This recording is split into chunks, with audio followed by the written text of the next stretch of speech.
the United Nations, a promise broken, a world betrayed. In the aftermath of the deadliest war humanity had ever seen, the world gathered to build something new. A shield against tyranny. A voice for the voiceless. A promise that never again would nations be left to burn in silence. They called it the United Nations. But beneath the poetry of its charter, beneath the language of equality and peace, lay a structure shaped not by the world, but by the victors. 5 empires carved their power into the foundation of the UN. 5 nations granted the right to overrule the rest of humanity. 5 vetoes that could silence the cries of millions. And so, decade after decade, the world watched the same tragedy unfold: wars without intervention, genocides without justice, occupations without accountability, and peacekeepers who sometimes became predators in the very lands they were sent to protect.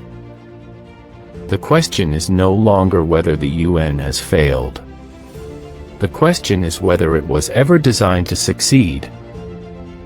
Why does the UN remain silent when thousands die?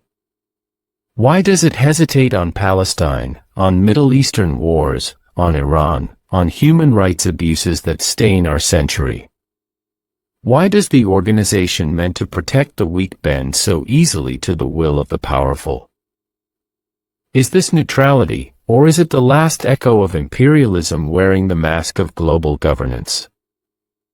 Today, the world stands at a crossroads. The old system is cracking. The old rules are collapsing. And the old promises are no longer enough. If the United Nations is to belong to all nations, its foundations must be rebuilt. This is Truth Frame. And this is the story of a world order that must confront its own shadow before it can ever hope to protect the light. When protectors become predators, the crisis of a flawed global system. The original intention of the UN, and the hidden architecture of power.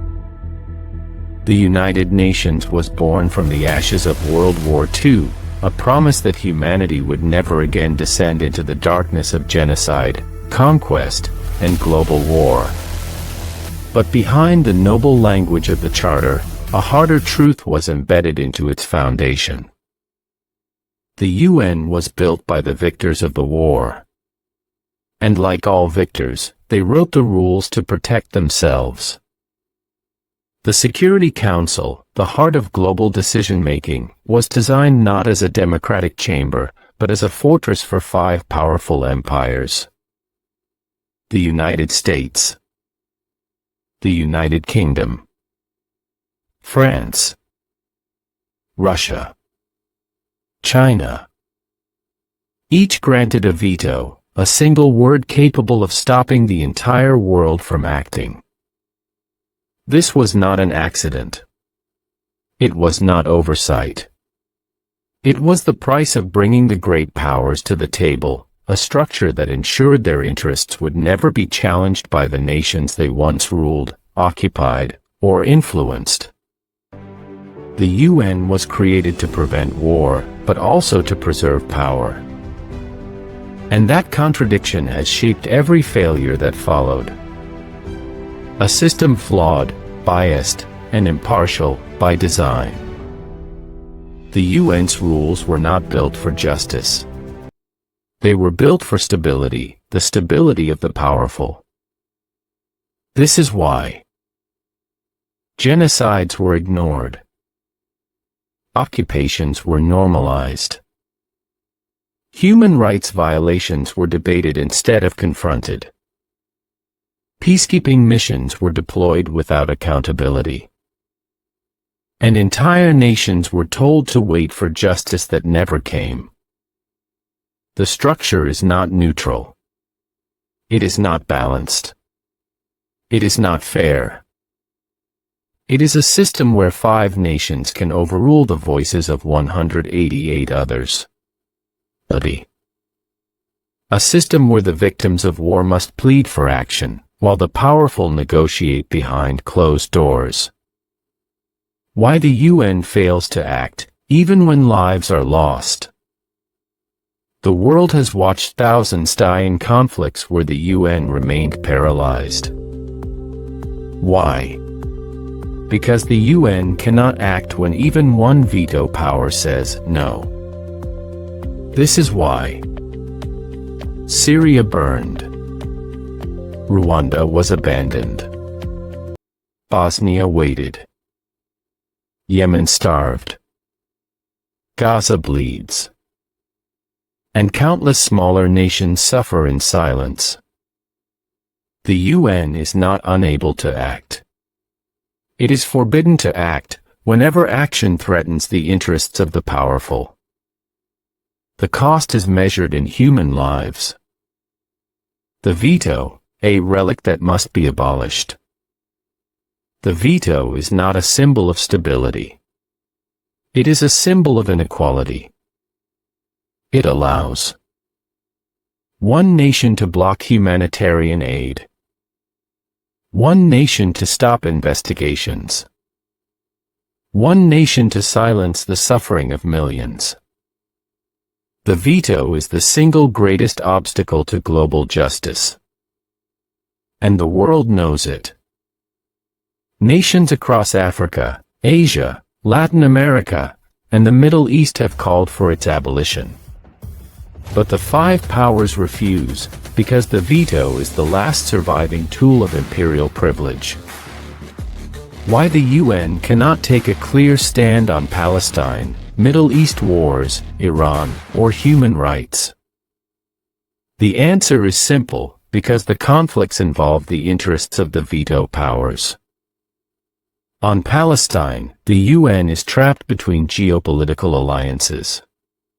On Middle Eastern wars, it is trapped between oil, arms, and influence. On Iran, it is trapped between sanctions, strategy, and global rivalry.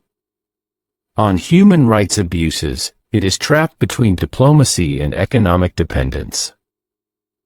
The UN cannot take a clear stand because clarity would require courage, and courage would require independence from the powerful. The UN is not neutral.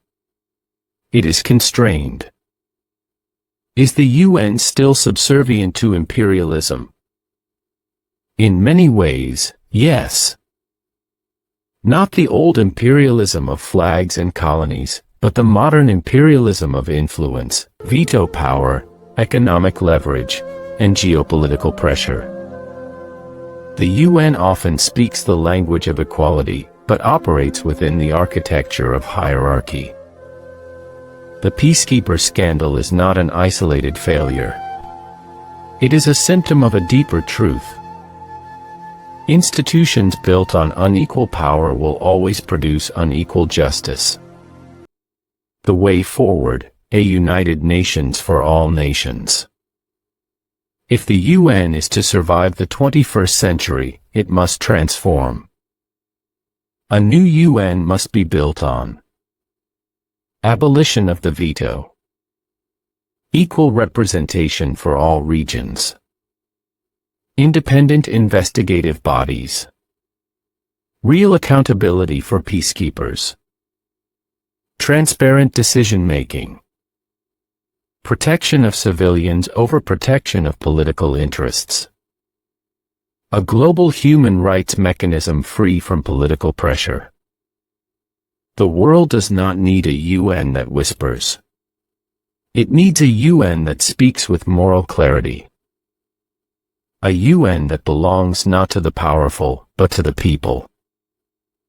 A new world demands a new United Nations. For 80 years, the world placed its hope in an institution built on the ruins of war and the promises of the powerful. But hope without reform becomes illusion. And illusion without accountability becomes danger. The United Nations was meant to be the guardian of peace, yet it often stands silent in the face of suffering. It was meant to defend the weak, yet it is bound by the vetoes of the strong. It was meant to represent humanity, yet it still carries the architecture of empire. From Palestine to Congo, from Yemen to Sri Lanka, from Haiti to the Middle East, the world has learned a painful truth. A system that protects the powerful cannot protect the powerless. A system that fears the veto cannot defend human life. A system that hesitates cannot lead. And so the question becomes unavoidable: what kind of United Nations does the 21st century deserve? One without vetoes. One without hierarchy. One where every nation, large or small, has an equal voice. One where peacekeepers are held accountable, where human rights are not negotiable, and where justice is not filtered through geopolitics. The world is changing. The old order is fading. And a new generation refuses to accept a system that values power over people.